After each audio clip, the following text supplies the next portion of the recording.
नेपाल में अब तक 547 लोगों के मौत की पुष्टि हो चुकी है। शव बरामद हो चुका है। 1473 लोग सैलाब के चलते घायल हुए हैं, जिसमें से सबसे चौंकाने वाली बात यह है, सुरक्षा करते 27 पुलिसकर्मी भी सैलाब के आने के बाद से लापता बताए जा रहे हैं।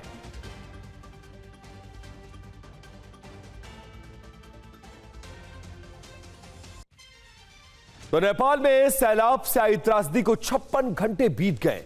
अब एक ड्रोन तस्वीर सामने आई है जो इस कुदरत के कोद से हुई तबाही को बयान कर रही है। इन तस्वीरों को देखिए, दूर दूर तक जहां जहां आपकी नजर जा रही है, वहां सिर्फ और सिर्फ कई किलोमीटर के अंदर बर्बादी के निशान के अलावा कुछ भी नजर नहीं आ रहा है।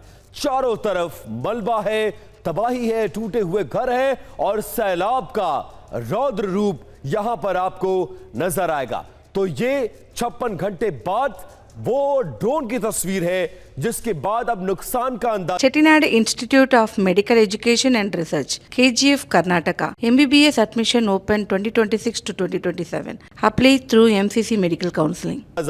और इस मलबे ने, इस सैलाब ने कितना नुकसान किया है उसका अंदाजा लगाया जा सकता है। और हमारे संवाददाता आकाश वत्स हमारे साथ लाइव जुड़ गए हैं इस वक्त, जो कि उसी ग्राउंड जीरो पर मौजूद है जहां यह पूरा सैलाब आया है। आकाश, अब हालात क्या है? क्योंकि कहा यह जा रहा है कि सैलाब आया और चला नहीं गया, बल्कि खतरा अब भी बरकरार है।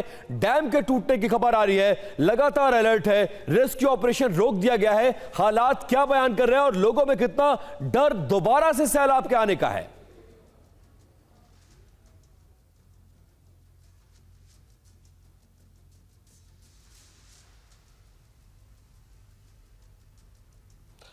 अब से तकरीबन 4.5 घंटे पहले नेपाल पुलिस की तरफ से यह कहा गया था कि आप लोग अलर्ट रहिए। यहाँ बाकायदा लाउड स्पीकर लेकर, मैं धादिंग में मौजूद हूँ, बाकायदा लाउड स्पीकर लेकर ऐलान किया जा रहा था, लोगों को सचेत किया जा रहा था। बार बार उन्हें कहा जा रहा था कि आप घर छोड़कर चले जाइए, किसी ऊंचे स्थान पर चले जाइए, आप पहाड़ के ऊंचे वाले हिस्से में चले जाइए। और लोग उसके बाद छोड़कर चले गए।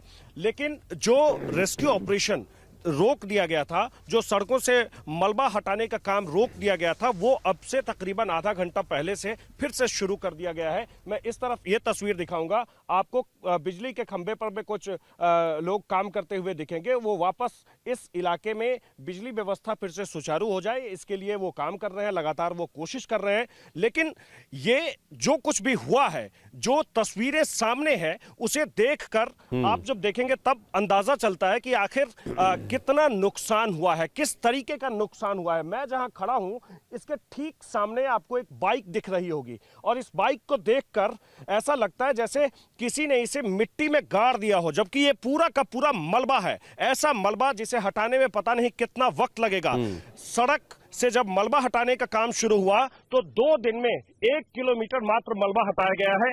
आप ये समझ सकते हैं कि कितना मलबा है। और इस तरफ देखिए, अब लोग धीरे धीरे अपने घर में लौट रहे हैं, धीरे धीरे वो अपनी जिंदगी को पटरी पर लाने की कोशिश कर रहे हैं। लेकिन सब कुछ तबाह हो गया है, नीचे तो कुछ भी नहीं बचा है। ग्राउंड फ्लोर पर कुछ नहीं है, या तो फर्स्ट फ्लोर पर या फिर ऊपर छत के ऊपर जो सामने आपको दिख रहे होंगे। भैया, आप लोग लौट आए वापस? सब खत्म हो गया नीचे? सब खत्म हो गया? बता रहे हैं वो ये कह रहे हैं कि फर्स्ट फ्लोर तक पानी था और इतना ज्यादा नुकसान हुआ है जिससे उबरने में पता नहीं कितना टाइम अभी और लगेगा। आज दिन में आप लोगों को अलर्ट किया गया था ना, अलर्ट किया गया था वापस जाने के लिए ऊपर। हाँ,